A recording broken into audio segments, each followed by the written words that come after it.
Монголын эдийн засгийг харах юм бол ер нь манай эдийн засаг маань сүүлийн нэг 30 орчим жилийн хугацааны дундаж өсөлт гэдэг үл нэг 5-6% өсөлттэй явж ирлээ. Сүүлийн 10 жил тэрний өмнөх 10 жил гээд ингээ харьцуулах юм бол өсөлтийн түвшин маань нэлээд ялгаатай болчоод сүүлийн 10 жилийн хугацаанд эдийн засгийн өсөлт маань нэг 4-10% юм өсөлттэй бол ингэж явж ирж байна. Тэгэхээр махны үн яг яагаад өсөд вэ? Уг нь бид нэр ингээд экспортод гаргаад байгаа мөртлөө экспортод гаргаж байгаа үнээсээ өндөр үнээр яг одоо дотоодын хэрэглэгч тодтолж аваад байна гэх.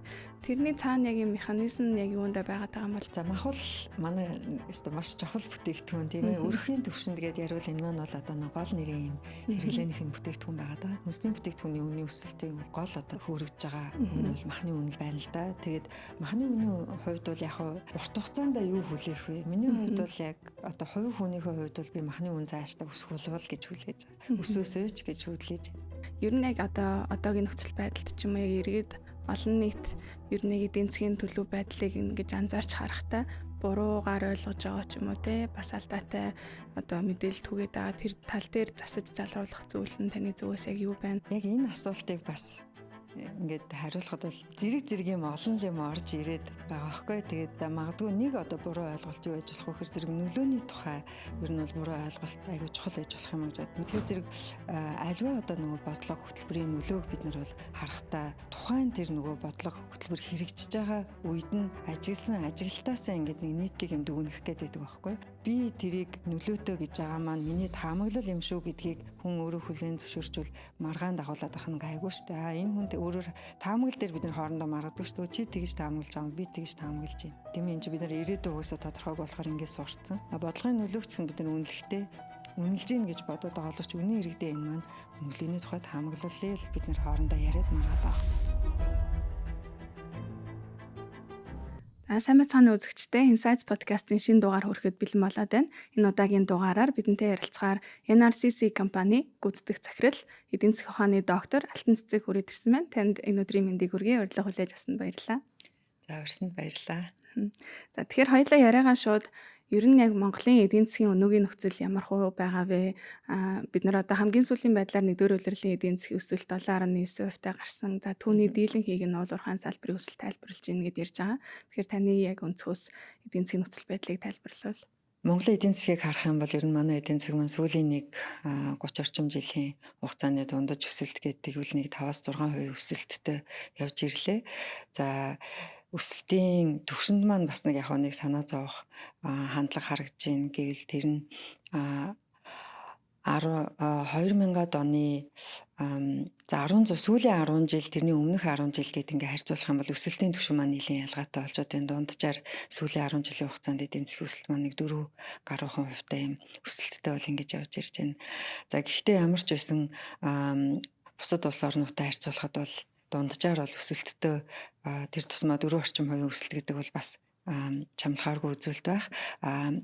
Өсөлтийн маань гэхдээ нэг онцлог шинжээний өнөхөр хэлбэлцэлтэй юм байгаа. Тийм ч учраас бол яг хөөр тогтвортой өсөлттэй биш байдаг болохоор бид нар бас байнгын эдийн засгийн төлөв хаашаа өөрчлөгдөх бол энэ нөхцөл байдал хэр удаан үргэлжлэх бол гэсэн бас ийм зовнил бол байдаг.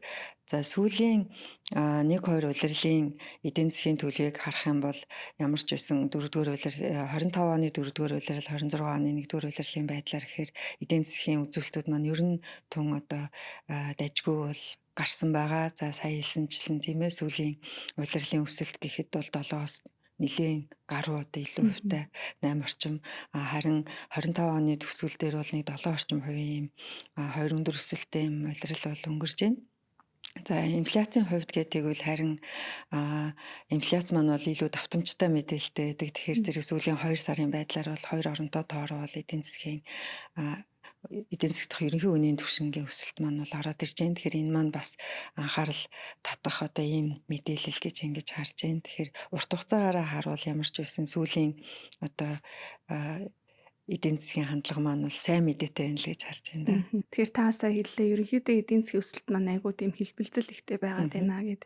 Тэгэхээр ялцчгүй түүний шалтгаан нь бас одоо уул уурхайн салбарын өсөлттэй түүний цаана нөгөө түүхийн эдийн хэлбэлцэл мөчлөгөө дагаад явж байгаа шиг байна. Энэ дээрээс харахаар ер нь яг уул уурхайн салбараас ч юм уу ер нь ингээд мэдээж гадаад эрэлт байж ээж манай уул уурхайн бүтээгдэхүүнүүд бас гадагшаа экспортлогддог. Тэгэхээр ер нь яг энэ гадаад эдийн засгаас хамааралтай байдал гэдэг ч юм уу те. Тэгэхээр энэ ерөнхий яг энэ нэг салбараас одоо ерөнхийдөө давмгаалж одоо юу яасан хамаарсан байдал нь өөрөө ер нь яг ямар хуу одоо нөхцөл байдалд ерөнхийдөө хүргэх төлөвтэй вэ? Бид нар одоо энэ эдийн засгийг төрөлжүүлнэ гэж яриад байдаг. Энэ талаар нь та ярил. За яхааргүй манай эдийн засгийг аваад үзэх юм бол манайх бол одоо нэлийн ийм өрөөсгөл ийм бүтэцтэй эдийн засаг гэж бас хэлж болох байх. За энэ ямар утгаараа тэр вэ гэхээр зэрэг сая хэлсэнчлэн уул уурхайн салбар маань бол манай одоо сүүлийн нэг 20 орчим жилийн хугацаанд ер нь бол зөнхлөх салбар болчихлоо. За эдийн засгийн 4.1 орчим хувийг бол эзэлж гээ. Экспортын орлогын бол 90 гаруй хувийг одоо олж ирдэг ийм том салбар бол болчиход байна л да. Тэгэхээр энэ нь өөрөө нэг салбараас бид нэр хэр их хамааралтай байгааг харуулж байгаа үзүүлэлт гэж бодож байна. Нөгөө талаасаа бид нэр хэрвээ одоо бусад одоо нэг дэлхийтэй тий гадаад эдийн засгтай ямар хамааралтай байна гэдээ харуул мөн л одоо маш өрөөсгөл юм хамаарал бол харагдж байгаа. Магадгүй нэг талаас энэ маань бол манай нэг газар зүйн байршилтай холбоотой байх. Хоёр хөршийн дунд ингээд авчигдсан ийм одоо нөгөө байршилтай тийм ийм орны хувьд яалтчгүй одоо гол худалдааны түншүүд маань бол хойд болон урт хөрш маань байдаг. За тэр дундаа бид нэр хятадтай гэхээр зэрэг экспортынхаа бараг 90 орчим хувийг нэг улстай тий 80 гаруй 90 орчим хувийг нэг улстай бол хийж одоо орлогоо олж ийн. Нөгөө талдаа болохоор гол одоо стратегийн бүтээгдэхүүн гэж хэлж болох нефтийнхаа бүтээгдэхүүний бас л 80-90 хувийг ганцхан улсаас буюу одоо орчин холбооны улсаас авч явах жишээтэй. Тэгэхээр зэрэг энэ нь бол манай эдийн засаг хэр одоо юм гаднаас хамааралтай ч гэж хэлэхэд бол бүр өшөө дахиад одоо явцсан хүрээний юм хамаарал байгааг бол харуулж байгаа юм л да. Бараг 1-2 улсаас хамааралтай. Дээр нь яг хөөр борлуулдаг 4-5 одоо гол түүхийд эрдэс баялгаасаа хамааралтай ийм одоо улс л болцоход байна л да. Тэгэхээр энэ талаасаа бол үнэхээр одоо нөгөө төрөлжилт бол маш муу байгааг бол онцлохоос өөр аргагүй. За дээр нь энэ маань гэхдээ бидний хувьд бол шинэ мэдээ биш. Манай олон эдийн засагчид тийм ээ. За иргэд хүртэл манай эдийн засаг ийм одоо өрөөсгөл бүтэцтэй юм аа гэдгийг бол анзаараад хараад энийх нь одоо сул тал юу вэ гэдгийг бас мэдрээд ирж байна. За тухайлх юм бол энэ юу гэхээр дэлхийн түүхийн эдийн зах зээлээс маш их юм хамааралтай байдал маань бол гадаад зах зээл дээр болж байгаа тэр аливаа шокыг бол шууд бид нарын түүхийн эдийнхээ одоо зах зээлээр борлуулалтаараа дамжаад бол мэдэрдэг болчиход байна. За яг хөө сайн мэдээ гэхүү одоохондоо сайн мэдээ гэж хэлж болох юм гэвэл хятадын эдийн засгаас хамааралтай боловч энэ эдийн засаг маань бас төвлөрсөн төлөвлөгөөнөөсөө болж гин үү ямар ч байсан бол маш их юм нэлээд удаан хугацаанд бол тийм өсөлттэй байнга явж ирлээ. Хэрвээ энэ эдийн засаг өөрөө одоо манайх шиг юм хэлбэлцэлтэй байсан бол манад тэр шокийн одоо нөлөө бол үнэхээр одоо хүн дээр бол тусгал байна л да.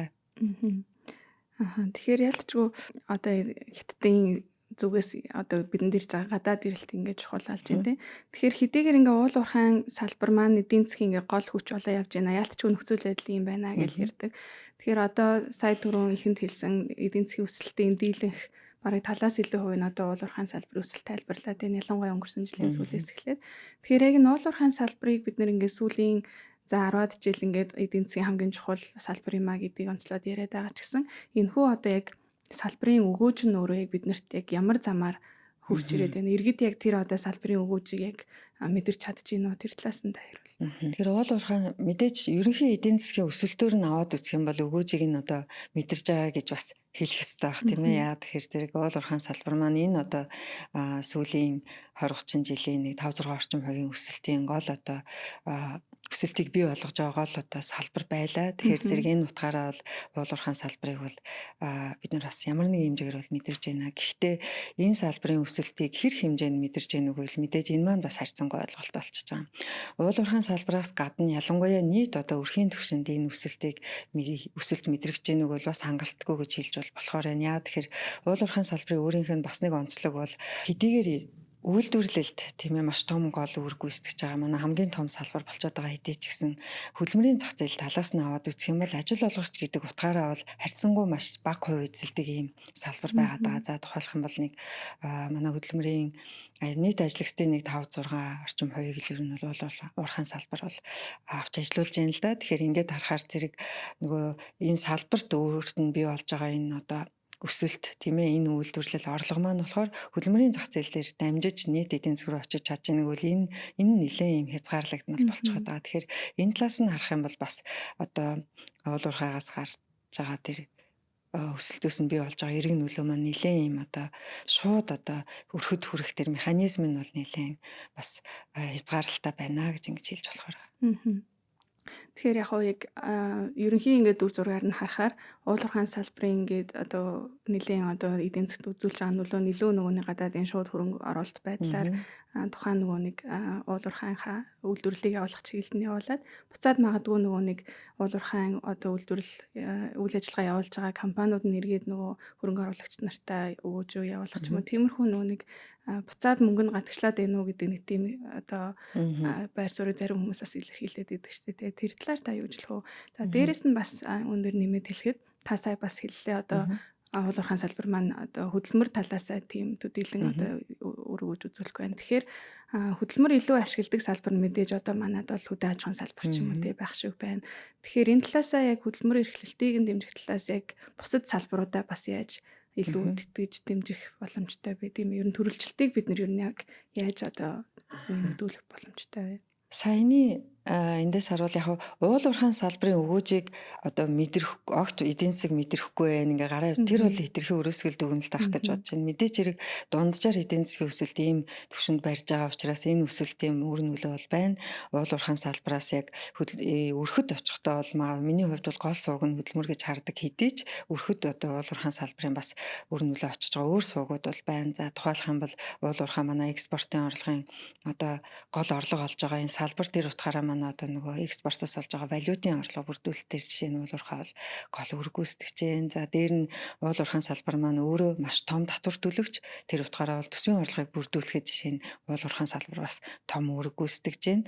За мөн өөрөө одоо нөгөө уулуурхаан салбар маань ийм том үйлдвэрлэгч учраас бусад салбаруудаас мэдээж бас худалдаа авалт хийж байгаа. Бусад одоо үйлдвэрлэлүүд за тухайлах юм бол холбоотой гэхэд бол агуулгах тээвэрч гэдэг юм уу те мэдээлэл харилцаа технологич гэдэг юм. Энэ салбаруудын жишээлх юм бол эрэлтийг бий болгоход уулуурхаан салбар маань бас өөрөө мэдээж тэн дээр бол том өргөл гүйцэтгэж байгаа. Тэгэхээр зэрэг энэ талаасаа бол эдийн засагт бол үр ашиг авчирж байгаа юу бол томоохон үр ашиг авчирж гин гэж хэлж болно. За төсвийн орлогын бүрдүүлэлтээр дамжуулаад жишээлх юм бол манай одоо улсын дэд бүтцийн хөгжилдөө сүүлийн хэдэн жилд бол уулуурхаа нэлээд том одоо үр гүйцэтгсэн гэж бол хэлж болох байх. За энэ дээр жишээлх юм бол зам харилцаа холбооны хувьд ч гэсэн тэр манайх шиг юм том газар нутагтай цөөн хүн амтай улсад бол энэ маань бол бас маш чухал юм дэд бүтэц. За дээр нь яах вэ гэхээр харилцаа холбооны хүрээндээ гэдэг жишээлх юм бол интернетийн одоо нэг холболтууд байна те. Энэ нь одоо хаач одоо Монгол улсын өнцөг болгонгаас ер нь бол өнөөдөр бид нар интернетээр бол одоо дэлхийн нийтдээ тийм ээ өөр хоорондоо холбогдох юм боломж бол бүрдэж байна. Тэгэхээр энэ дэд бүтцүүдийг жишээлх юм бол бий болгоход бол бас энэ салбарын үр ашиг тус бол байгаа гэж ингэж харж байгаа. Зүгээр энэс илүүгээр өшөө нөлөөлөх боломж байна уу гэвэл мэдээж бас тийм боломж байна. Тэгж нөлөөлөх нэг хүрээ нь бол жишээлх юм хөдөлмөрийн зах зээлээрээ дамжуулж хүрэх юм аа гэдэг. Би бас яг энэ дээр бол өөртөө чинь санал нэг байна. Жишээлх юм бол яаж одоо тэр хөдөлмөрийн зах зээлийг тэгвэл бид нар тийм ээ дэмжих юм бэ? Энүүгээр дамжуулж яаж төрөлжилтөө сайжруулах вэ гэд. Сүүлийн үед энэ тал дээр бол манайд бас сайн мэдээ байна гэж хэлж болохоор байна. Дэлхийн эдийн засгийн дэлхийн одоо технологийн хөгжлийн чиг хандлага маань бас биднэрт бол дахиад нэг юм том боломж авчирж гэнэ гэж ингэж харж байна. За тухайлах юм бол одоо энэ цахим технологийн хөгжил, хиймэл оюун ухаан, тийм ээ, интернет гэдэг одоо энэ бүгд маань бол өөрөө бас манайх шиг юм одоо зөөн юм тархаа хүн амтай том газар нутагтай улсын хувьд хоёрдугаарт яах вэ гэхээр бусад улсуудаас одоо биетээр ингээ хоёр улсаар ингээд тийм ээ дамжиж ингэж бусдад холбогдох юм газар зүйн юм одоо нөхцөл байдалтай энэ улсын хувьд гэхэд бол том боломжийг бол бий болгож байна гэж ингэж харж байгаа. Тэгэхээр зэрэг энэ цахим технологийн хөгжлийг тийм ээ манайхаас одоо сүүлийн үед бол бодлогынхаа хүрээнд ч гэсэн нэлээд анхаарч авч үзэж байгаа гэнэ би бас нэлээд одоо сайшааж бол харж байгаа. Тэгэхээр зэрэг энэ хөгжлөөр дамжаад энэ маань бол бид нар дэлхийн зах зээлтэй холбогдох тийм ээ ялангуяа одоо хүний нөөцийн маш ур чадвар шаардсан тийм одоо бүтээгдэхүүнүүдийг заавал одоо биетээр юм хил гайлаар дамжихгүйгээр жишээлх юм бол зарлаж борлуулах боломжтой ийм бүтээгдэхүүн үйлчлэгийг хөгжүүлэх тэрэнд одоо манай хүний нөөцийг бэлдэх бол төрөлжилтийн бас нэг том маш үр ашигтай сувгийг бий болгож байна гэж би ингэж харж байгаа. Тэгэхээр хоёлаа сая түрүүн үед нэлийн одоо том мэдээллүүд ярьлаа шүү дээ. Эдийн засгийн өсөлт маань ингээд 7 бараг 8%-тай. За инфляц маань ингээ 2 оронтой талуу орлоо гэд. Тэгэхээр яг нэг эдийн засгийн том мэдээллүүдээ бид ингээд аваад үзэл ярьдаг. Зарим хүмүүс тэгэнгүүт энэ одоо яг тоонууд нь үнэн байгаад байгаа мó гэж айгүй ярьдаг шүү дээ. Тэгэхээр ер нь яг энэ эдийн засгийн яг албан статистик тоо мэдээлэл зарлагдаж байна. За яг эдийн засгийн өсөлт 7.9%, инфляци 11.2% гэд ингэж зарлж байгаа ч гэсэн нөгөө талдаа яг энэ тоо мэдээллийн цаана яг болж байгаа яг эдийн засгийн идэвхжил хүлээлт зэрэг нь яг хүмүүсийн одоо зах зээлд оролцогчд те өрхүүд байна уу, бизнесүүд байна уу? Яг энэ оролцогчдод яг мэдрэгдэж байгаа яг тэр зах зээлийн мэдрэмж, сентимент гэж ярьдаг. Тэр нь яг тухайн тэр статистик мэдээлэлтэй ер нь яг нийцтэй байж чаддаг уу? Яг тэр хооронд яг тэр мэдрэмжийн гэх юм уу зөрүү яг гардаг уу? Та ер нь одоо судалгаа одоо төр судалгаа энэ төр хийхэд бас магадгүй ажиглагддаг бол тий. Энэ маань бас маш чухал асуудал л да. Нөгөө эдийн засгийн ерөнхий одоо ийм том мэдээнүүд маань эдийн засгийн тухайн үеийн одоо төлөвийг илэрхийлж хэлж чадж байна нөгөө. Тэгэхээр энэ дээр яалтчгүй бол хугацааны хоцрогдол гэж нь бол нэг асуудал бол байна. Тэгэхээр зэрэг нэгдүгürt бол одоо ийм статистикууд жишээлх юм бол дотоодын нийт бүтээгдэхүүний өслийн тухай ярихдаа бид хоёлаа сая хамгийн сүүлийн одоо боломжит мэдээлэл маань бол нэгдүгээр улирлын мэдээллийг ярьж штэ. Тэгэхээр зэрэг өнөөдөр одоо чинь 6 сар тийм ээ 20 дугаар улирал бараг дуусах гэж байна. Тэгэхээр энэ талаас аваад үзэх юм бол эдийн засгийн зарим мэдээнүүд маань бол нөгөө цаг үеэсээ угаасаа одоо яалтчгүй химжих тийм ээ нарийн одоо нөгөө химжиж үнэн бодтойгоор химжиж гаргахад бол цаг хугацаа авдаг ийм үзүүлэлтүүд маань бол хоцрогдолтой байдаг. Тэгэхээр зэрэг тухайн хүмүүсийн тэр мэдрэмжтэй яг тухайн үед гарч байгаа статистик маань уялдаатай байвал зарим талаар бол тухайн яг тэр үеийн цаг үеийнх нь одоо бодит цагийн мэдээлэл өөрөө байхгүй байдаг нь бол нэг талаас бол бас зөрүү үүсгэж болно. За нөгөө талаас яг вөхөр жишээ нь одоо инфляцийн мэдээлэл за хамгийн сүүлийн байдлаар 15 сарын байдлаар бол боломжтой гэхээр арай илүү нааштай мэдээлэл байж гэн. Гэтэл ийм мэдээнүүдийн хувьд болохоор бас л яг вөхөр мэдрэмж үний хооронд зөрүү үүсэж болно. За энэ болохоор өөрөө нөгөө энэ статистикийн мэдээлэл маань нөгөө хэмжиж мэдээлж байгаа арга маань өөрөө вөхөр дунджиг голдвол мэдээлж байгаа тийм үү? Улсын дунджаар юм байна гэд. Гэтэл яг тухайн хувь хүмүүс, тухайн бизнесийн өөрийнх нь одоо нөгөө хэрэглээнийх нь онцлог юу юм, бүтээгдэхүүнийх нь сагс нь юу юм, бизнесийн нь гол бүтээгдэхүүн юу юм бэ гэдгээс хамаарат нөгөө тэр одоо дундчтай тэр хүний өөрийн мэдрэмжинд харахгүй юу гэдэг нь бас зөрүү үүсээд ирнэ. За жишээлх юм бол миний яг хэрэгэлдэг гол бүтээгдэхүүнүүд маань хэрвээ хэрэглээний үнийн индексийг үнэлж байгаа тэр бүтээгдэхүүний сагсан дотор байхгүй бол гэтэл миний бүтээгдэхүүн худалдаж аваад байгаа бүтээгдэхүүний үн өсөд байгаа бол бодит байдал дээр жишээлх юм бол мэдээлж байгаа тэр инфляцийн түвшингээс жишээ нь 5 сарын байдлаар 11% гэж байгаа инфляц миний хувьд бодит сагсан дээр маань болохоор магадгүй 20% тач ажиглагдж идэг юм уу. Эсвэл миний авж байгаа бүтээгдэхүүнүүдээс ийм үн маань харьцангуй одоо бага өсөлтөнд гайг байгаа бол надад мэдрэгдэхдээ 5%-аар мэдрэгдэх ч юм уу те. Тэгэхээр ийм байдлаар бас бол нөгөө статистикийн үзүүлэлтийн өөрийнх нь онцлог, хувь хүний өөрийнх нь ялгаа гэдгээс үүдээд бас ийм зөрүүнүүд бол үүсдэг байгаа. Тэгэхээр ер нь бол тухайн хүний хэрэглээ бас ямар байх вэ гэдэг нь айгүй чухал алхам нь шүү дээ тий. Тэгэхээр яг иргэд яг олон нийтийн хүлээлт талаас нь харахаар яг эдийн засгийн идэвхжил яг тухайн одоо яг хүлээлтийг яг одоо яг одоо хүлээлт идэвхжил хоёр бие биендээ яг хэр хамааралтай байгаа вэ? Магадгүй одоо эдийн засгийн идэвхжил ингээд сайн юм шиг санагдаж байгаа ч гэсэн магадгүй хүмүүсийн хүлээлт нь энэ одоо хэдий сайн юм шиг байж удахгүй ингээд эдийн засаг жоох модна гэдэг нэг тиймэрхүү хандлага бас ажиглагдаад ах шиг гэдэг. Тэгэхээр энэ талаас нь харуул хүмүүсийн хандлага ер нь сүүлийн үед ямар хөө байгаа вэ? За тэгэхээр яг энэтэй холбоотой бол нөгөө мэдээлэл гэвэл манай компаниас үнэлдэг хэрэглэгчийн итгэлийн индексийн судалгаанаас дурдж болох юм. Тэгэхээр хэрэглэгчийн итгэлийн индексийн судалгаа маань болохоор зэрэг өрхүүдийн одоо өрхүүд бол манай эдийн засгийн гол том худалдаа авагч бүлэг байдаг. Нийлээд нэг 50-60% худалдаж авдаг нийт бүтээгдэхүүн үйлчилгээний. Тэгэхээр энэ том бүлгийн хувьд ер нь одоо өнөөгийн төлөв байдлыг юу гэж үнэлж байгаа юм? Ойрын ирээдүг хэрхэн хүлээж гэнэ үү гэдэг ийм мэдээлэл бид нар гаргадаг л да. Тэгээ энэ индексээсээ харах юм бол ямар ч байсан өнөөгийн байдал ирээдүйн хүлээлтийн индекс хоёрын хооронд бол чинь зөрүү бол үүсдэг. Тэгэхээр энэ нь бол яг вэхээр хүмүүс яг өнөөдрийн нөхцөл байдлаас бас ирээдүг үнэлэх тэр хүлээлт хоёрын хооронд бол тодорхой хэмжээнд бас ялгаа бол байдаг гэдгийг бол харуулж байгаа юм. За энэ гэхдээ манай тэр өрхүүдийн хувьд ингээд хараад бодит яг эдийн засгийн төлөвтэй энэ индексийн утга маань тэр өрхүүдээс авж байгаа тэр тухайн үеийн эдийн засгийн байдлыг хэрхэн одоо мэдэрж гэнэ вэ гэдгийг бид нэр гаргаж авч байгаа шүү дээ нэг хэрэглэгчийн итгэлийн индексийн судалгаар. Тэгэхээр энийг бид нар бас яг макро эдийн засгийн үзүүлэлтүүдтэй ингээд нөгөө харьцуулаад ингээд харж эхэлж гэн л да. Яагаад тэгэхээр зэрэг сүүлийн 14 оноос хойш үнэлж байгаа учраас бол бас ч гэж одоо нэг 10 гаруй жилийн нийт 40 гаруй улирлын юм дататай болчиход байгаа. Тэгээд ер нь бол эдийн засгийн ийм бусад үзүүлэлтэд хэрэг хамааралтай байна гэдэг харахаар зэрэг бодит цагийн одоо жишээ нь бодит байдлыг хүмүүс хэр мэдэрч яах гэдэг дээр бол маш сайн ер нь бол ойрхон хамааралтай бол харуулж чадж байгаа. Тэгэхээр энэ утгаараа бол юу гэдгийг нөгөө дотоодын нийт бүтээгдэхүүний ч юм уу одоо энэ эдийн засгийн бусад одоо энэ нөгөө агрегат индексүүдийн одоо хоцрогдлыг манай индекс нөхөх чадвартай гэдэг нэг талаас харагдаж байгаа. Өөрөөр хэлэх юм бол тухайн үед өрхүүдэд одоо бизнесийн нөхцөлийг хэрхэн мэдэрж байгаа юм ажлын олдцыг яг ямар шүү байгаад байгаа хүн дээр яаж иргэдээр яаж мэдрэгч гэнэ үү гэдэг энэ бодит мэдээллийг бол индексээс бол гаргаж чадж байгаа мэнэ гэж бид нар харж байгаа. Тэгэхээр энэ утгаараа бол бас бодлогот боловсруулж төлөвлөдөг хүмүүст ч бизнесийнхэнд ч гэсэн юу гэдгийг нөгөө яалтчгүй одоо дотоодын нэвтрүүлгийн ноцрогдолтой мэдээллийг нөхөж одоо бас мэдээлэл олгох нэг чухал одоо хэрэгсэл юм байна гэж бид нар бас харж байгаа.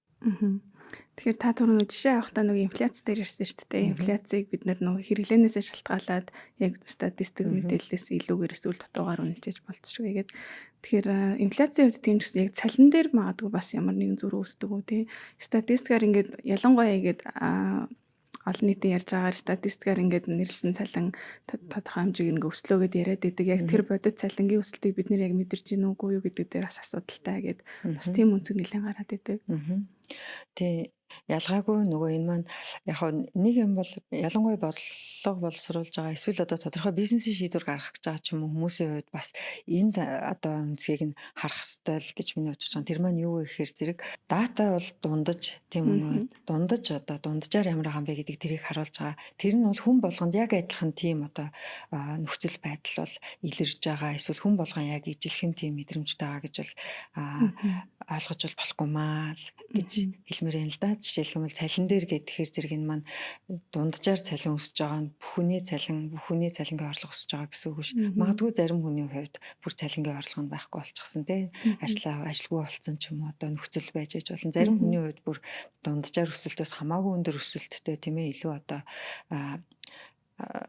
бодиттой өсөлт мэдрэгчээж болно. За дээр нь яг нөгөө сая бодит цалин гэдээ асуухаар зэрэг энэ дээр бас нөгөө зөвхөн нэрлсэн цалингаас гадна энэ маань бол нөгөө худалдан авах чадварыг нь яг харуулж байгаа гэсэн үг. Явж бол тухайн хүнд хамгийн чухал юм маань юу гэхээр тухайн орлогоор би хэр юм худалдаж авч чадах вэ буюу тухайн орлогын бодит худалдаа авах чадвар л яг өөрт нь хамаатай хамгийн чухал үзүүлэлт байдаг. Тэрнээс биш одоо нэрлсэн нүнгээрээ хэр өндөр байх нь бол гол нь биш. Би тэргээр хичнээн бүтээгдэхүүн хичнээн үйлчилгээ авч чадах чадамжтай юм бэ гэд. Тэгэхээр энэ дээр бол нэг нөлөөлдөг юм маань юу гэхээр нөгөө төрөний тэр одоо нөгөө үнийн түвшний өсөлт инфляц бол гол нөлөөтэй болчдөг. Тэгэхээр зэрэг хэрвээ миний хэрэгжилж байгаа худалдаж авч байгаа бүтээгдэхүүний үнийн өсөлт нь цалингийн өсөлтөөс маань төрүүлж байгаа бол зарим хүн дээр жишээлх юм бол инфляц энэ нь бол одоо нөгөө бодит цалингийн бууралт бодит худалдаа авах чадрын бууралт байдлаар бас мэдрэгдэж авах боломжтой. Тэгэхээр ер нь хүлээлт талаас нь тэгэхэд ингээ эргээ харахаар саядлаа нөгөө хэрэглэгчийн идэвхтэй индексийг харахаар өнөөгийн байдлын үнэлэмж нь одоо өмнөх саруудтай харьцуулахад жоохон саарж байгаа ч гэсэн цаашдын одоо ирээдүйн хүлээлт бол иргэдийн хувьд бол харьцангуй сайн байгаа мэн гэдэг сүүлийн судалгааныхаа тайлангаас харж болж байна л да. Тэгэхээр саяны нөгөө цалинтай холбоод ярихаар хамгийн сүүлийн статистикаар бас нэрлсэн цалингийн хэмжээ бас сүүлийн саруудад буураад орж ирж байгаа дүр зураг ажиглагдчихсэн. Тэгэхээр хэдийгээр ингээд иргэдийн хүлээлт сайн ч гэсэн одоо цалингийнх нь яг нэрлсэн дүн статистик мэдээллээрээ буураад байна гэхээр цаашдын төлөв дээр нэг энэ дээр одоо магадгүй ямар нөхцөл байдал үүсч болох уу? Нэг талаасаа одоо бизнесүүд эдийн засгийн нөхцөл байдлыг нэг өөрөөр хараад өрхүүд нэг өөр хараад байна уу? Тэгэхээр яг энэ бизнес өрхүүд гэсэн хоёр оролцогчийн зүгээс хүлээлт дээр ямар нэгэн ялгаа үүсдэг үү? Ер нь бол ялгаа бол бас үүснэ гэж миний хувьд бол тэгж хардаг. Яагаад гэхээр зэрэг ерөнхийдөө бизнес эхний хүлээлт болохоор илүү нөгөө ирээдүг харсан. Тэгэхээр зэрэг ирээдүйд юу болохоор байна вэ гэсэн тэр нөгөө мэдээллээс нөгөө өөрийнх нь өнөөдрийн шийдвэр тэр одоо гаргахтаа тэр хүлээлт нь бол ирээдүйн мэдээлэл нэлээд агуулмжтай явдаг бол ирээдүг харсан хүлээлт бол чухал үр гүйцэтгэдэг гэж магадгүй гэж бодож байна. За манай судалгааг харахаар зэрэг судалгаанаасаа бид нэр ерөнхийдөө өрхүүдийн хувьд бол харин магадгүй нөгөө адаптив буюу одоо юу гэдгийг өнгөрсөн үед юу болов өнөөдөр юу болж ийн гэдэг энэ мэдээлэл нь ирээдүг харахад нь их чухал үр гүйцэтгэдэг байж магадгүй. Тэгэхээр зэрэг ерөнхийдөө нөгөө хүлээлт нь яаж одоо нөгөө бүрдэж ийн вэ гэдэг тэр үүднээс нь харах юм бол бизнесийн өрхийнхний хооронд ийм ялгаа байдаг болов уу гэж ингэж хардгийн. За өрхийн судалгаанаас харахаар ер нь бол манай хэрэглэгчийн итгэлийн индексийн судалгаа маань биднэрт бас нэг тиймэрхүү мэдээлэл өгдөг. Манай өрхүүдийн ойрын ирээдүйн тэр төлөв ерөнхий индексийн хөдөлгөөнтэй одоо нийт бусад агрегат үзүүлэлтүүдтэй яаж уялдаж гин үү гэдэргээд ингээ харахаар зэрэг нэг чухал ажиглаж байгаа юм бол өрхүүдийн тухайн үеийн үнэлэмж цаашид одоо хэрхэн өөрчлөгдөх үү, юу хүлээх вэ гэдэг дээр бол бас өнгөрсөн хугацааных нь мэдээлэл тухайн үеийн бодит одоо төлөв бас их чухал үр гүйцэтгэдэг юм байна. Буюу нөгөө адаптив юм бас хүлээлт гол үр гүйцэтгэдэг юм болоо гэж ингэж харагдаад. Тэгэхээр маш сонирхолтой л энэ бизнесүүд нь илүү ирээдүйд хэлсэн магадгүй арай рационал талтай ч юм уу шинэ мэдээлэл илүү мэдрэг ханддаг байх нь тий. Тэгэхээр өрхүүд нь болохоор арай жоохон адаптив. Өнөөдрийн миний эдийн засгийн төлөв ямар байгаа, миний орлого яг ямар байгаа, миний цалин ямар байгаа, ойрын үед юу болов ч гэдэг юм уу. Эндээс илүүтэй одоо ирээдүг харах бас хараа тэр хүлээлт нь нэлээд хамаардаг юм шинж бол харагдаж байгаа. Тэгэхдээ энэ маань өрх дан өнгөрсөн цувралдаг гэсэн үг шүү. Арай чухал үр гүйцэтгэдэг юм уу гэж ингэж харагдав. Тэгэхээр одоо та нөгөө хэрэглэгчийн итгэлийн индексийг бас сүүлийн хэдэн жил үргэлжлүүлж ингээд тогтмол явуулж байгаа шүү дээ.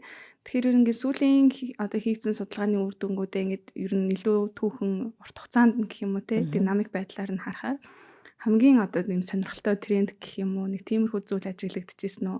Одоо манай эдийн засагт оролцож байгаа оролцогчдын зүгээс ч юм уу те ингээд нэг тийм онцлог шин чанар байдаг юм байна гэдэг тиймэрхүү нэг тийм ажиглагдсан зүйл байдаг уу? За яг нэг онцлог гэвэл энэ юу байгаад байгаа манай хэрэглэгчийн итгэлийн индекс бүхэлдээ болохоор бол жишээлх юм бол өрхийн нөгөө худалдаа авалттай бол нэлээд ойрхон юм үзүүлэлт гэдэг нь бол харагдаж байгаа.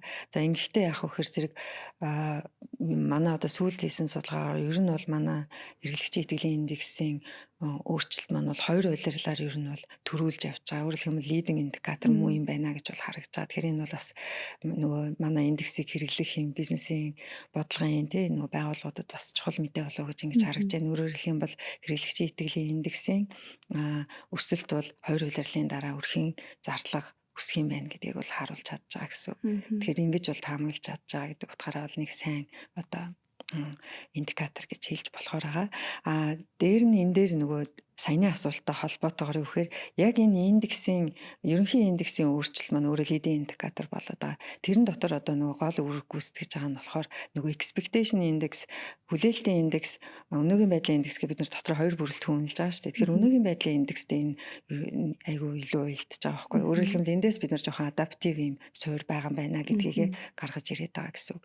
Тэгэхээр зэрэг манай өрхүүд цаашид одоо хэрэг өрхийнхөө зарлагыг яах вэ, өсгөх үү, бууруулах уу, нөхцөл байдал ямар шиг вэ гэдэг энэ үнэлгээгээ хийхдээ өнөөгийн тэр байдал өнөөдөр мэдэрч байгаа зүйлтэй энэ тэр хэрэглээнийхэн шийдвэр аягүй ойрхон хамааралтай байдаг юм байна гэж ингэж харагдаад байгаа. Гэсэн үг. Тэгэхээр энэ бол манай нэг онцлог гэж хэлж болох. Магадгүй жишээ нь бусад улсууд гэвэл Америкийн жишээлх юм бол бас адилхан хэрэглэгчийн итгэлийн индекс гэдэг конференс бордоос үнэлдэг. Манайхаа яг тэр аргачлалаар ер нь үнэлж байгаа л да. Тэгэхээр арай ингэж нөө жишгэд бол илүү ойролцоо гэж хэлж болох байх. Тэгэхээр тэднийхтэй ингээ харьцуулбал магадгүй нөө хүлээлтийн индекс нь нөгөө тэр лидинг үргүүс төрүүлэгч индикатор болоход нь гол одоо өрөөлтэй байдаг бол манад болохоор зэрэг манай өнөөгийн байдлын индекс маань гол өрөөлтэй байгаа гэдэг гэсэн үг. Тэгэхээр энэ бас манай одоо Монголын ч гэдэг юм хэрэглэгчийн нэг онцлог гэж дурдж болох зүйл ах гэж харж манайхан илүү одоотой амьдардаг хүмүүс байгаа нь тий энэ нь бас шалтгаан байгаа ах. Яг тэр нөгөө манай эдийн засгийн өөрийнх нь нөгөө энэ тодорхой ус байдал өөрөө их байгаа нь ингэхэд бол хүрэгжээж бас болцсошгүй. Өөрөөр хэлэх юм бол ирээдүг ингээд нөгөө таамаглахаар маш их шуугантай, ирээдүйн төр мэдээлэл нь маш их шуугантай. Өөрөө ингээд гадаад эдийн засгаас хамааралтай, манайтай хамааралгүй бас их хүчин зүйлүүд байна шүү дээ. Жишээлх юм бол одоо сүүлийн хямралууд эдийн засгийн уналтуудаас гэдэг ингээ аваад үзэх юм бол одоо сүүлийн 2 уналтыг гэхээр энэ дээр сүүлийн 3 уналтаас за ковидтой холбоотой дээр нь яг вөхөр нөгөө 16 оны энэ уналт гэдэг ингээ аваад үзэх юм л чинь дэлхийн эдийн засаг ялангуяа нөгөө түүхий эдийн бас нөгөө зах зээлийн нөхцлөөс маш их хамааралтай гэж бол хэлж болохоор байгаа. Тэгэхээр зэрэг энийг жишээ нь өөрөө таамаглахад маш хэцүү шүү дээ тийм ээ. Одоо юу болох вэ гэдгийг. Тэгэхээр энэтэй бас уялдаатай гэж болцсошгүй байгаа. Тэгэхээр яг энэ дээрээс үндэслээд дараагийнхаа асуулт руу ороход ер нь ялцчгүй манай улсын эдийн засаг одоо түүхийдээ экспортлдог онцлогтой угаасаа шалтгаалаад ч юм уу ер нь одоо угаасаа л нээлттэй одоо эдийн засаг учраас те дэлхийн эдийн засгаас мэдээж тодорхой хэмжээнд хамааралтай байгаа. Тэгэхээр дэлхийн эдийн засагт гарч байгаа энэ шокууд ялангуяа одоо сүүлд болсон шокуудаас ялцчгүй одоо ковид боллоо Орос Украины дайн, одоо хамгийн сүүлд Ираны дайн гэдэг ч юм уу нэлээд том шокууд бий болоход ер нь яг Монголын эдийн засгт үзүүлж байгаа нөлөөлөл нь яг ямар хугацаанд ямар сувгаар илүү хүчтэй нөлөөлөд байна вэ гэдэг талаас нь та яг эдийн засгчнийхаа зүгээс ямар байр суурьтай тайлбарах вэ? За яг шокийн нөлөөг гэд ингээд аваад үзэх юм бол манад ямар шок вэ гэдг нь бас их чухал байгаад ах шиг байна. Ер нь бол гадаад эдийн засгт болж байгаа өөрчлөлт нөлөө бол манад маш хурдан мэдрэгдэг гэж бол хэлж болох. Яг тэр манайх өөрөө жижиг бөгөөд маш нээлттэй эдийн засаг байгаа. Тэгээд гол одоо нөгөө бүтээгдэхүүнүүд маань өөрөө шууд дэлхийн зах зээлээс хамааралтай.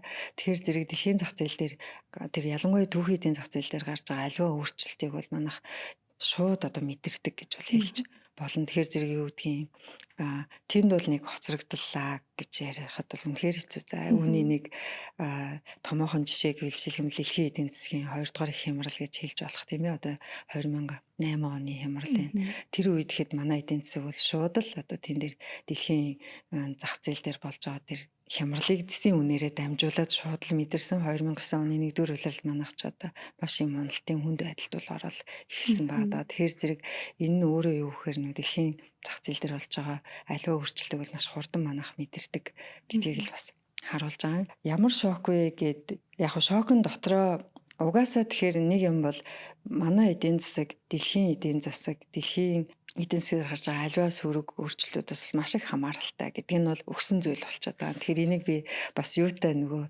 ойролцоолж зөвлөмөр санагдав. Япон улсын эдийн засаг жишээ нь газар хөдлөлт бол тэдний гарцаагүй одоо өгдөн шүү дээ. Тийм үү. Тэрэн шиг манай эдийн засгийн өнөөгийн нөхцөл харах юм бол энэ одоо гадаад шокын хамааралтай байлбал бидний гарцаагүй өгсөн нөхцөл өгдөл маань байгаа байхгүй. Харин энийг бид нар яаж удирдах ёстой юм бэ? Яаж энэс хамгаалах юм бэ? Ямар одоо бамбай хэрэглэх вэ гэдг нь бол манай одоо сонголт юм аа л гэж ингэж хараад байгаа. Тэрийгээ бид нар сайн хэрэгжилж чадж гин үү, сайн хамгаалалтаа бичүүлж чадж гин үү гэдэг бол нөгөө арай өөр асуулт болчиход байгаа. Хамааралтай гэдэг бол одоо ямар ч эргэлзээ тэнгэлзэлгүйгээр маш их хамааралтай, шууд хамааралтай л гэж хэлэхээр. Тэгэхээр та сая айгуугаа хэллээ. Бамбайгаа зөв тодорхойлох нь чухал байна гэдэг. Тэгэхээр таны өнцгөөс тэгвэл тэр тухай одоо тэр хамгийн зөв бамбай нэг юу байж болох вэ? Магадгүй бас ингээд өмнө нь хамгийн сүүлд тохиолдож байгаа нэг шокуудаас харахаар манай эдийн засгийн авсан гол сургамж нь юу байв? Бид нар нөгөө бамбайгаа яг зөв тодорхойлж чадсан уу? Эсвэл юуг нь өөрчлөх шаардлагатай байна тэр талаас нь. Тийм тэгэхээр уул нь бол манад яг ийм одоо нөгөө өөрсдийн одоо хамгаалалт тийм ээ бамбайг ингээд нөгөө хөгжүүлэх бодлогын хэмжээнд хүртэл арга хэмжээнүүд явж байна л да. За тухайлх юм бол энэ маань юу гэхээр нөгөө ийм гаднаас хамааралтай эдийн засаг чи өөрөө ингээд түүхийн эд маань маш сайн зарагдаж байгаа үед бид нар чинь маш сайхан бүх юм сайхан ингээл маш хурдцтай өсвөл тэнд юм болохоо болол үн унаад эхлэнгүүд шууд манайх орлого маань байхгүй болол бид нар ч одоо маш хүнд байдалд ороод байгаа хэрэг. Тэгэхээр энийг хараад үүнээс хамгаалах нэг хэрэгсэл нь жишээлх юм бол одоо бодлогын одоо арга хэрэгслээр дамжуулж тэр эдийн засгийн хэлбэлцлээ арай багасгахыг гэсэн нэг арга механизм явж байна л да. Энэ нь болохоор шинэ төсвийн одоо нөгөө доктортой байдлыг хангах нэр бодлого явж байна. За энэ бол маш чухал аа. Гол нь манад нөгөө хэрэгжихгүй сургамж юу вэ гэвэл энэ одоо нөгөө арга хэрэгслийг цаасан дээрээ тодорхойлцоод хэрэгтэй гэдгийг бүгдээрээ ухамсараараа ойлгочоод бодит байдал дээр энийг хэрэгжүүлэхгүй байгаа нь өөрөө маш том одоо сургамж гэж бол хэлж болох байх. Төсөв өөрөө нөгөө төсвийн гол орлого бүрдүүлдэг одоо салбар маань уулуурхайн салбар гэж байгаа ш. Тэр дундаа нөгөө энэ бүтээгдэхүүний экспортын тэндээс олж байгаа орлого маань.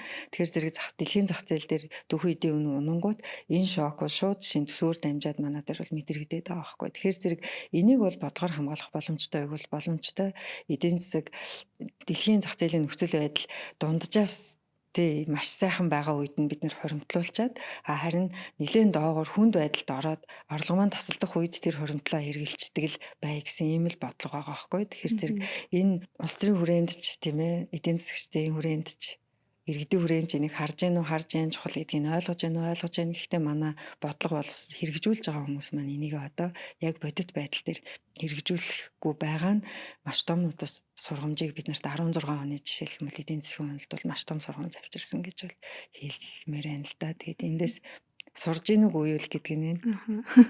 Сүүлд яг одоо нөгөө нэг баялагын сантай холбоотой хэдийд нь бас хууль дээр өөрчлөлт оруулаад нэлээд идэвхтэй бас тэр ажлыг хэрэгжүүлэх талаас нь анхаарал ах шиг байна л да. Гэхдээ Одоо ингээд уулуурхаан төслүүдтэйгээ холбоотойгоор яг баялагын сангийн удирдлагыг сайжруулад ерөнхийдөө явах тэмцээг гарч ах шиг байна.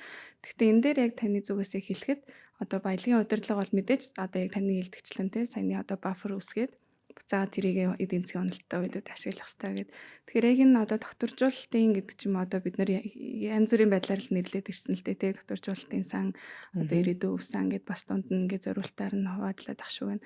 Тэгэхээр яг энэ баялагын сангийн үйл ажиллагааг явуулахад бас одоо анхаарах шаардлагатай магадгүй таны зүгээс хэлэх тийм зүйл байгаа бол сайн хэлсэн нөгөө өөр зориултаа гэдэг. Тэгэхээр саяны тэр нөгөө нэг жишээлх юм бол яг эдийн засгийн гадаад эдийн засгтэр болж байгаа тэр шокоос яаж өөрсдөө хамгаалахыг үл тэр нь зориулсан сан бол докторжуулалтын сан баггүй. Тэгэхээр зэрэг тэр нөгөө докторжуулалтын сан бол яг тэр хойд одоо хууль дүрмийнхээ дагуу томьёонууд нь бүр суудсан байгаа штэ тэр нэг бодлого дотор. Тэгэхээр тэр томьёоныхаа дагуу явах вэхээр ямар өсөлтийг хэвэн бос гэхийн хит өндөр одоо их өндөр маш өндөр өсөлт гэж хэлхийн тэр үед нь хэрэг хэмжээгээр бид нар хадгалахын за ямар үед унахын тэр үед нь бид нар яаж зарцуулах ингээд энэ бол яг энэ нөө бодлогоо цаасан дээрээ бичсэн нэрээ ингээ баримтлаад ямар нэгэн тэн дээр одоо тухайн үед нэг юм өөрчлөлт хийхгүйгээр явуул болж байгаа. Нөгөө талдаа энэ нөгөө баялагын сан одоо тий нөгөө хүний хөгжлийн сан идэргээл олон сан бас бид нар бүрдүүлэх гээл тийм ээ ингээл явж байна. Одоо бол ялангуяа бас дахиад нэлээд хүчтэй ийм сангуудыг одоо бий болох ёстой удирдах яах гэл ингээ яриад байна л да. Тэгээд энэ дээр яг удирдлага нь л ер нь амар чухал гэдгийг л хэлмээр байна. Сан өөрөө бий болох нь юу манай эдийн засаг сайн сайхан болно. Сан өөрөө бий болох нь эрдэс баялагынхаа орлогыг бүгдээрээ ингээд үр шимийн хүртэн гэдэг баталгаа бол болохгүй. Тэгэхээр зэрэг гол нь яг хөр тэр санг яаж удирдах юм? Тэр сангийн нэгдүгüрт бол яаж ажилуулах юм гэдэг дүрм нь маш тодорхой байх ёстой. Хоёрдугаарт тэр дүрмийн дагуу яг яс хэрэгжих ёстой. Гуравдугаарт тэр хэрэгжилтийг нь одоо нөгөө яаж хянахын тийм ээ тэр хяналт нь бас одоо хяналтын механизмыг нь маш сайн одоо нөгөө бүрдүүлсэн байх ёстой л гэж хэлмээр байна. Тэгэхгүй бол тэгээ энэ бүгд ч өөрөө цаанаа дахиад судалгаа штэ. Ямар дүрм манад хамгийн тохиромжтой юм бэ? Ямар хэрэгжилтийн механизм манад яг бодиттой арай практик юм бэ гэдэг энэ бүгдийг маш судалгаатай, нухацтай тооцчил хийх ёстой юм болов уу гэж ингэж бодоод байна. Тэгээ яг энтэй нэг холбоотой дахиад нэг юм нөхөр нөгөө тэр доктортой байдал. Юуны дүрм журмын бодлогын доктортой байдал бол бас маш чухал байгаа даа.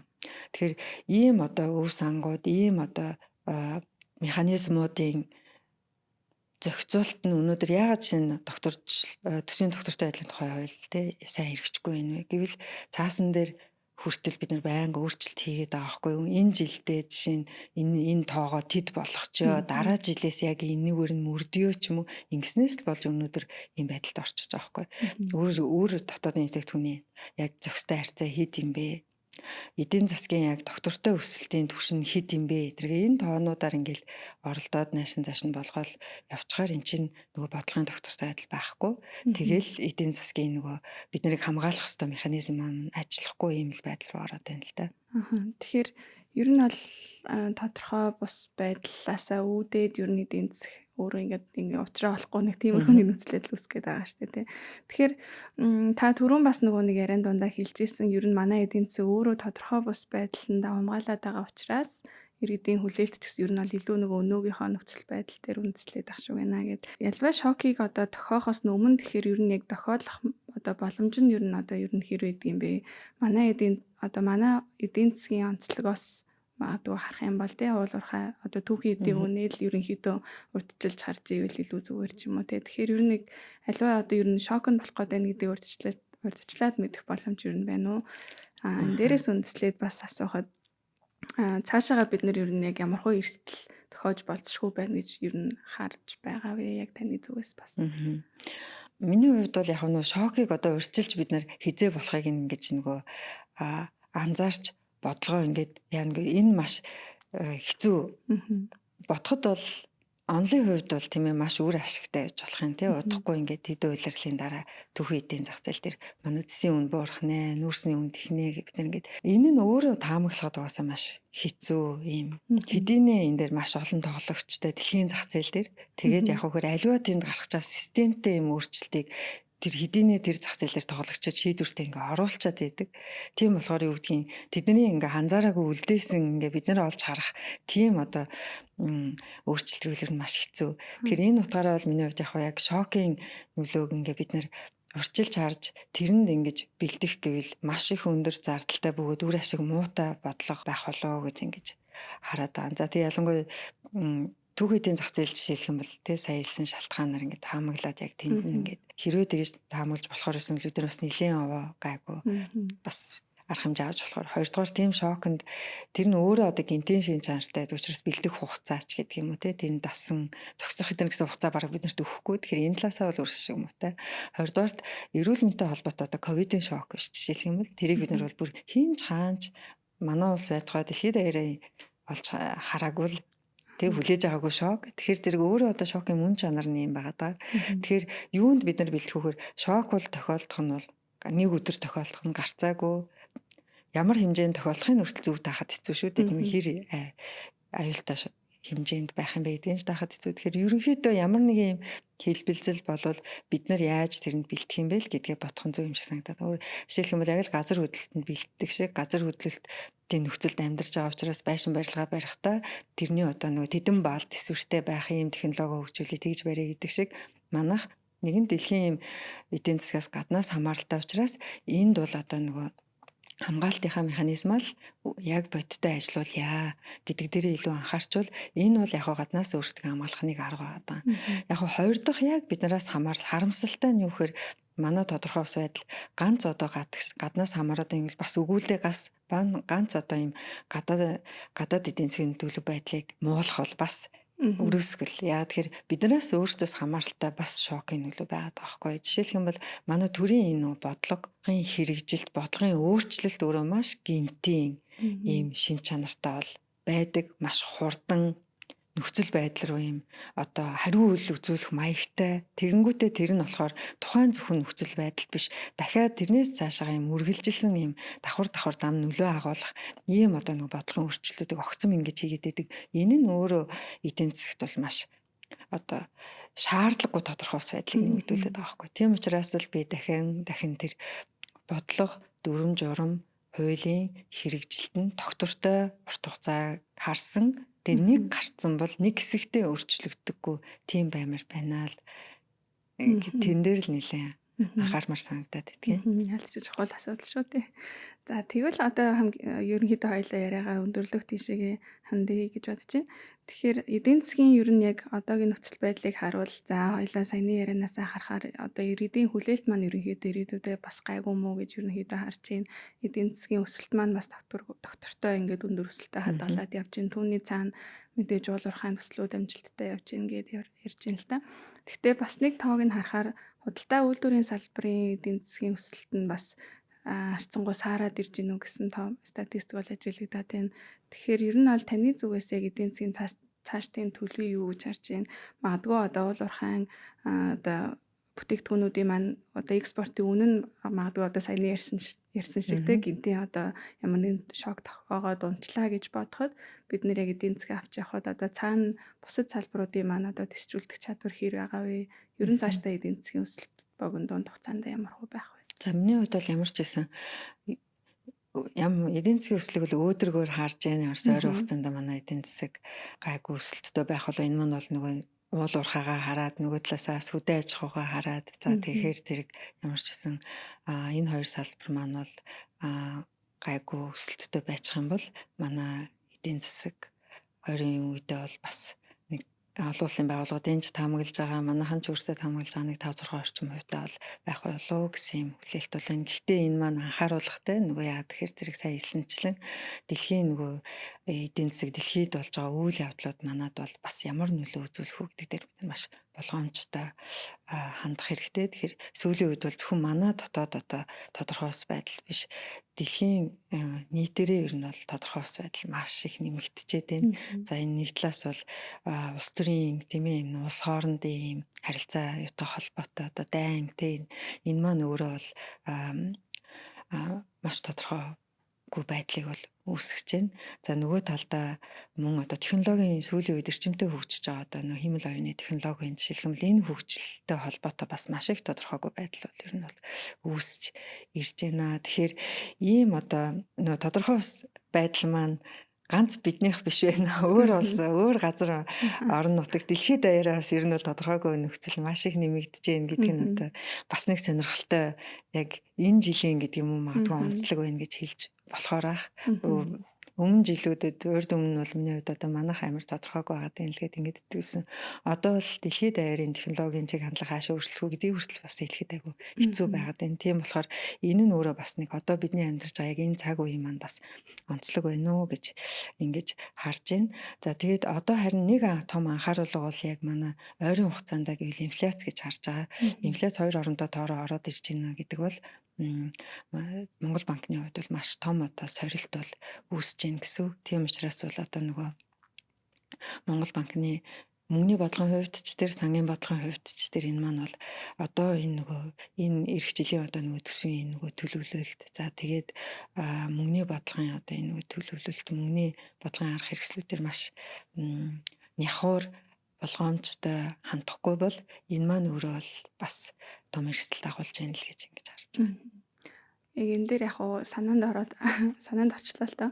Одоо инфляц маань хоёр орондоо тоор орчлоо. Гэхдээ түүнийг одоо өдөөж байгаа гол хүчин зүйл нь одоо хүнсний үнийн өсөлт ялангуяа нийлүүлэлтийн шалтгаантай гэдэг нөгөө махны үнийн өсөлтийг бид нэр яг онцолж яриад байгаа. Тэгэхээр махны үн яг яагаад өсөөд энэ уг нь бид нэр ингээд экспортод гаргаад байгаа мөртлөө экспортод гаргаж байгаа үнээсээ өндөр үнээр яг одоо дотоодын хэрэглэгч тодтолдож аваад байна гэхээр тэрний цаана яг юм механизм нь яг юундаа байгаад байгаа юм бол яг та тэрэн дээр яг товчхон санаагаа хэлвэл. Инфляц дээр за мах бол манай өстө маш чухал бүтээгдэхүүн тийм ээ. Өрхийн төвшөнд гээд яривал энэ маань бол одоо нэг гол нэрийн юм хэрэглээнийх нь бүтээгдэхүүн байгаа даа. Тийм учраас бол энэ маань нөгөө одоо хэрэглээнийхэн сагсанд бол том байр суурь эзэлдэг. Хүнсний бүтээгдэхүүний үнийн өсөлтийг бол гол одоо нөгөө өнөөдөр хөргөж байгаа үн бол махны үн л байна л да. Тэгээд махны үнийн хувьд бол яг урт хугацаанд юу хүлээх вэ? Миний хувьд бол яг одоо хувь хүнийхээ хувьд бол би махны үн цаашдаа өсөх болов гэж хүлээж байгаа. Өсөөсөөч гэж хүлээж байна. Энэ шалтгаан нь юу вэ гэхээр зэрэг нөгөө манай мах чи өөрөө маш том давуу талтай юм экологийн бүтээгдэхүүн гэж миний хувьд бол яг хардаг байхгүй. Тэгэхээр зэрэг мах бол манай одоо нөгөө экспортод гаргах юм бол хэрвээ манай мах ямар одоо юм яг хээрийн юм одоо энэ одоо бэлчээрийн юм өвс идэж ингэж байгаа энэ одоо малын мах гэдэг бол ямар хүндий одоо ийм эрүүл мэндэд нь хэрэгтэй тийм үн цэнтэй бүтээгдэхүүн бэ гэдэг дээр бол би одоо ийм маш их үнэлдэг. Тийм учраас юу гэдгийг саяхны хүртэл манай махны ийм махыг хямдхан авч иж байгаад их баяртай л явж исэн л да. Яа тэгэл тийм ээ хэрвээ одоо Америк ч юм уу өөр улсад энэ өвс идсэн үхрээ мах ч гэдэг юм ингэх юм бол ямар үнэтэй авах вэ те гэтэл манад тэр бид нар ийм яг адилхан тийм чанартай бүтээгдэхүүн бол хамаагүй хямд хэрэглээд байгаа. Тэгэхээр тэр экспортлоод дэлхийн зах зээл дээр энэ бүтээгдэхүүн маш үнэтэй бүтээгдэхүүн гэдгийг танигдаасаа гэсэн юм хүсэлтэй байгаа. За ингээд танигдаж эхэлж байгаа юм байна гэж бас харж байгаа нэг талаар үнийг нь бол дэлхийн зах зээл рүү экспортлж байгаа учраас яалтчгүй энэ чинь өмнө нь зөвхөн нэг 3 саяулхнаа махаа худалдаж авч идээд идэг учраас хямдхан идээд идэг гэсэн бол одоо энэ чинь дэлхийн дээр бид нар бусад хүмүүстэй хамт худалдаж авч идэх хэрэгтэй болчиход байгаа учраас экспортлж яах гэдэг чинь дотоодод үнэ өсөх нэг бол хүчин зүйл бол яхахгүй мөн.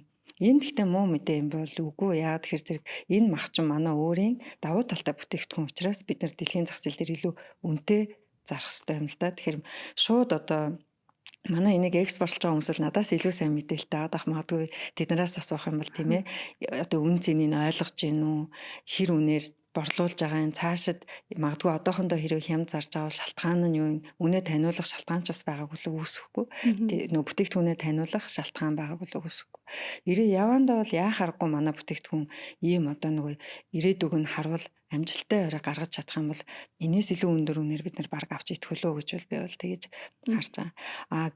Тийм учраас бол яг харин өнөөдөр энд явж байгаа шүүмжлэгчтэй юм юу гэвэл дотоодын махны энэ одоо зах зээл дээр явж байгаа нөөцийн махны бодлого өөрөө хэр оновчтой юм бэ гэдг нь бол харин одоо засаж сайжруулах хүрээ нь бол тэнд байна уу гэж харж байгаа. Хинд тэр махаа авах боломжийг нь хангаж өгөх юм бэ?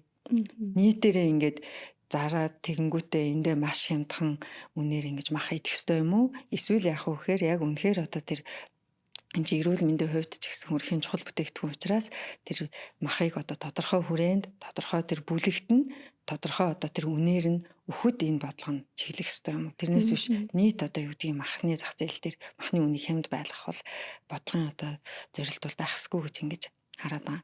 А хоёрдугаарт ингээд нөгөө махны үн өсөх нь яагаад сайн бэ? Би мах хэрэглэгч гэдэг утгаар өндөр үнэтэй авч байгаа надад бол мэдээж тийм таатай бол биш. Гэхдээ яах вэ гэхээр зэрэг махаа зарж байгаа нөгөө борлуулж байгаа манай малчид жишээлх юм бол махны салбарт бүтээгдэхүүн тэр үйлчилгээнд нь оролцож байгаа хүмүүсийн ч орлого бас дагаад өснө гэсэн үг. Тэр хүмүүсийн орлого өсөө, тэр хүмүүсийн нөгөө цалин нэмэгдээд, худалдаа авах чадвар нэмэгдээд эхлэхээр буцаад надад бас чи эерэг нөлөөгөө үзүүлнэ гэсэн үг. Өөрөөр хэлбэл бусад юм үйлдвэрлэж байгаа хүмүүсээс нөгөө малчид маань, махны салбарынхан маань тэр нөгөө өндөр олж байгаа орлогоороо бас яах вэ гэхээр бүтээгдэхүүн үйлчилгээ юм худалдаж аав шүү дээ. Тэгээд хоёрдугаарт бас энэ маань махан дээр бол бас бид нар энийг маш сайн мэдээ гэж харах хэрэгтэй. Нэг шалтгаан юу вэ гэхээр манай хөдөө аж ахуйн онцлог. Одоо хөдөө аж ахуйн салбар маань хуучин одоо уламжлалаар бол манай маш том салбар бол явж ирсэн. За гэхдээ сүүлийн үед бол юу манай хөдөө аж ахуй маань бараг нэг 10 хүрэхгүй хувийг бол нийт дотоодын идэвхтэйгт эзэлж байгаа. Өөрөөр хэлбэл хувь хэмжээний хувьд бол үйлдвэрлэл орлогод ижлэх хувь нь буурж байгаа ч гэсэн энэ салбарч өөрөө маш том ажил олгох гэж. Нөгөө яг уул уурхайн салбарын эсрэг нь багхгүй. Тэр утгаараа энэ маань яг хөр нийт одоо бараг ажиллагчдын яг уул уурхаатай бараг адилхан 4/1 юм уу бараг 3/1 энэ салбар нөгөө ажлын байраар хангаж орлого олох үндэс суурийг бүрдүүлж байгаа байхгүй. Тэгэхээр тэр утгаараа хэрвээ энэ одоо нөгөө бас махны экспортын дээр бид нар амжилттай ингэж нөгөө дэлхийн зах зээл рүү гарч чадах юм бол энэ одоо том ажиллагаа олгогч салбар өөрөө нөгөө хүсээд байгаа бидний тэр төрөлжилттэй хүсээд байгаа тэр нөгөө эдийн засгийн өсөлтийн хүртээмжийг сайжруулах бас нэг арга хэрэгслэж болох юм аа гэж ингэж харж байгаа. Зөвхөн яг зорилттой бүлэгтэн чиглэсэн л бодлогын арга хэмжээ хэсгээс хэрэгжүүлэх бол тэр нөө зах зээлийнх нь яг нөө тэнцвэртэй байдлыг бас алдагдуулах шүү юм л та тий. Тэгэхээр яг таны саяны хэлдэгчлэн яг зах зээл өөрөө тохиргоо хийгдээд цаашаага бусад салбаруудаа бас дэмжиж явах боломж гаргаж болох нь байна. За тэгвэл яг хамгийн сүүлд нэг танаас асуухад ер нь яг одоогийн нөхцөл байдалд ч юм уу яг иргэд олон нийт ер нь эдийн засгийн төлөв байдлыг ингэж анзаарч харахтаа буруугаар ойлгож байгаа ч юм уу те бас алдаатай одоо мэдээлэл түгээд байгаа тэр тал дээр засаж залруулах зүйл нь таны зүгээс яг юу байна? Яг хамгийн чухал ойлголт яг эдийн засгч хүний зүгээс яг ойлгуулад олон нийт иргэдтэй хүргүүл. Яг энэ асуултыг бас ингээд хариулахад бол зэрэг юм олон юм орж ирээд байгаа байхгүй. Тэгээд бодож байгаад яг одоо болохоор би за магадгүй нэг одоо буруу ойлголт юу байж болох вэ гэхээр зэрэг нөлөөний тухай ер нь бол буруу ойлголт айгүй чухал байж болох юм гэж бод. Нөгөө бодлогын нөлөө, ямар нэгэн хөтөлбөрийн нөлөө тий энэ манад хүмүүс бүгдээрээ зөв ойлгох хэрэгтэй нэг чухал бүх хүнд ач холбогдолтой юм уу гэж ингэж харж байна. Тэгэхээр зэрэг альва одоо нөгөө бодлого хөтөлбөрийн нөлөөг бид нар бол харахтаа яадгүй гэхээр зэрэг тухайн тэр нөгөө бодлого хөтөлбөр хэрэгжиж байгаа үед нь ажигласан ажиглалтаасаа ингээд нэг нийтлэг юм дүгнэх гэдэг байхгүй. За жишээлх юм бол юу гэдгийг за нэг том жишээ юу гэж болохоор жишээ нөгөө утаа бууруулах хөтөлбөрч гэдэг юм те Улаанбаатар хотод одоо нөгөө утаа энэ агаарын бохирдол маш их байна. Тэм учраас одоо агаарын бохирдлыг бууруулах гэл одоо ийм хичнээн жилийн ийм одоо мөнгө төгрөг зарцуулагдлаач гэдэг юм уу. За тэгэнгүүт яадаг вэхээр ингээд яг тэрний тухай энэ бодлого үр дүнтэй байсныг бол хүмүүс ингээд яг эсрэг байр суурьтай дүгнэлт бол хийдэг. Нэг нь болохоор зэрэг маш үр дүнтэй байсан. Яагаад гэвэл энэ бодлогын хэрвээ энэ хөтөлбөр хэрэгжээгүй 10 20 жил хэрэгжээгүй өнөөдөр бид нөр гамшигын нөхцөл амьдарч явах байсан.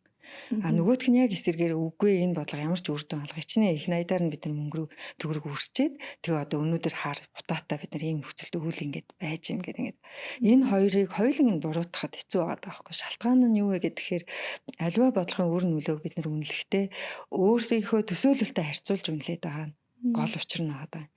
Тэр агаарын бохирдлыг бууруулах хөтөлбөр үр дүнтэй байсан гэж үзэж байгаа хүний харьцуулж байгаа нөхцөл нь юу гэвэл энэ болоогүй бүр аимшигын гамшигтай нөхцөл байх байсан гэд харьцуулж байгаа бол үр дүн муутай байна гэдэг хүн нь энэ бодлого хэрэгжээгүй ч байсан энэ хിവэрэл байх байсан. Тэгэхээр зэрэг ямар ч нөлөө авчирсангүй хийдэмийн 80 хийдэн их 80 төгрөг үрчлээ гэдэг байгаа байхгүй. Тэгэхээр зэрэг тэр хоёр хүний төсөөллийг нь бид нар буруутгахад хэцүү шүү дээ. Тэгэхээр зэрэг энэ бол нөгөө одоо маргаан дагуулад байгаа гол юм нь юу вэ гэхээр хүмүүс тэр тухайн бодлого хөтөлбөрийн нөлөөг юутай харьцуулах уу гэдэг дээрээ нөгөө санал зөрүүд байгаа. Энд бол буруу байхгүй. Бид нар ч өөрсдөө өөр хоорондоо харилцаа адилгүй туршлагатай учраас бол өөр үнэлж байгаа. Хинэн ч зөв гэж бол тэр нь нэг нь одоо судлаач байлаа гэд нөгөөх нь одоо эрдэмтэн байлаа гэж жишээлх юм бол эннийх нь зөв тэрнийх нь зөв гэж хэлэх арга байхгүй. Яг тэгвэл арга зүйн хувьд энэ маань яаж юм вэхээр тэр нөгөө харьцуулж байгаа тэр төлөв нь өөрөө бодиттой биш байгаа даа байхгүй.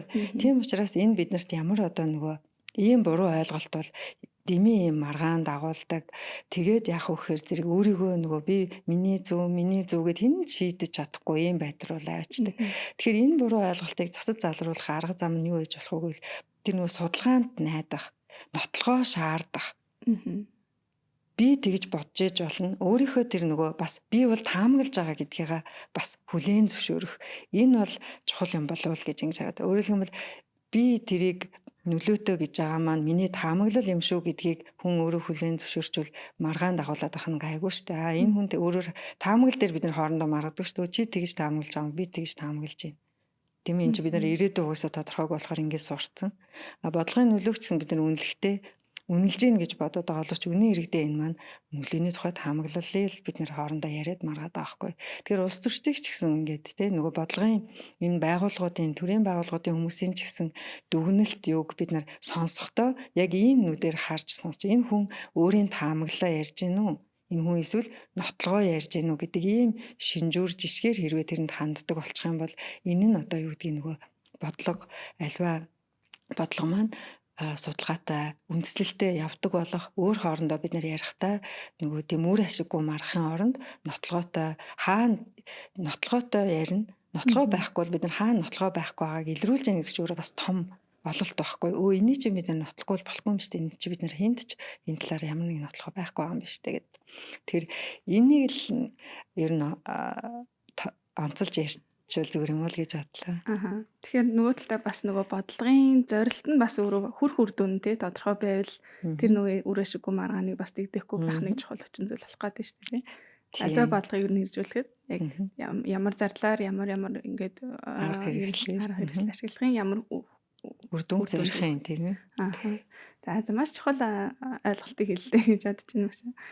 Маш их баярлалаа. За баярлалаа. За энэ удаагийн дугаарт маань NRCC компани гүйцэтгэх захирал эдийн засгийн ухааны доктор Алтан Цэцэг оролцож маш сонирхолтой үнцгийг бидэнтэй хуваалцаж ярилцлаа. Хамт байж хүлээн авч сонссон та бүхэндээ баярлалаа. Мэргэжлийн дүгнэлт оновчтой шийдвэр. Subscribe хийгээд зах зээлийн хэмнэлийг хамтдаа мэдэрцгээе.